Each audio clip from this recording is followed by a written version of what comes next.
पास में क्या centre of expansion होता है। ठीक है, अब पावर सीरीज में हम बात करते हैं कि रेडियस ऑफ कन्वर्जेंस क्या होता है।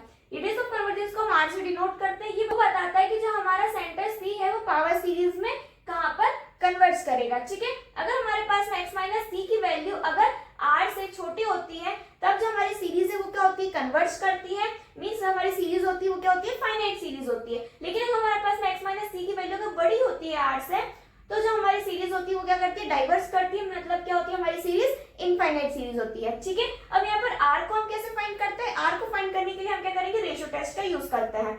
मतलब रेशियो टेस्ट हम कैसे लगाते हैं, r equals to limit n tends to infinity an plus 1 upon an।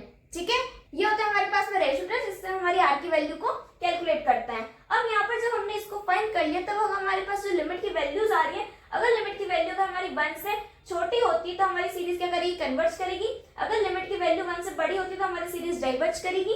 अगर जो हमारी वैल्यू लिमिट की अगर 1 के बराबर आती है तो मतलब जो हमारा टेस्ट है वो क्या है, इनकंक्लूसिव है। मतलब हम नहीं कह सकते जो हमारी सीरीज वो कन्वर्ज कर रही है या डाइवर्ज कर रही है। ठीक है, ये बात होती है हमारे पास रेडियस ऑफ कन्वर्जेंस की। अब हम देखते हैं इंटरवल ऑफ कन्वर्जेंस क्या होता है। इंटरवल ऑफ कन्वर्जेंस हमारे पास में वो इंटरवल होता है जो हमें बताता है कि हमारी सीरीज जो है वो कौन से इंटरवल में कन्वर्ज कर रही है। ठीक है, इसमें जो हमारे एंड पॉइंट्स होते हैं इंटरवल के उनको हम सेपरेटली चेक करते हैं। उसके लिए हमारे पास में ये वाला फॉर्मूला होता है c minus r less than x less than c plus r. ठीक है, ये बात होती है हमारे पास में इंटरवल कन्वर्जेंस की। यहाँ पर हम रेशियो टेस्ट को कैसे लगाते हैं, किस तरह से हम यहाँ पर इंटरवल फाइंड करते हैं, किस तरह से हम एंड पॉइंट्स को चेक करते हैं, इन सबको मैंने डिटेल वीडियो में एक्सप्लेन करा है। अगर आपको इस टॉपिक का फुल एक्सप्लेनेशन चाहिए विद एग्जांपल्स तो मैंने इस पर डिटेल वीडियो बनाया है, डिस्क्रिप्शन में वहां से आप उसको देख सकते हैं। और इस टाइप के एग्जाम ओरिएंटेड कंसेप्ट के लिए चैनल को सब्सक्राइब करना ना भूलें।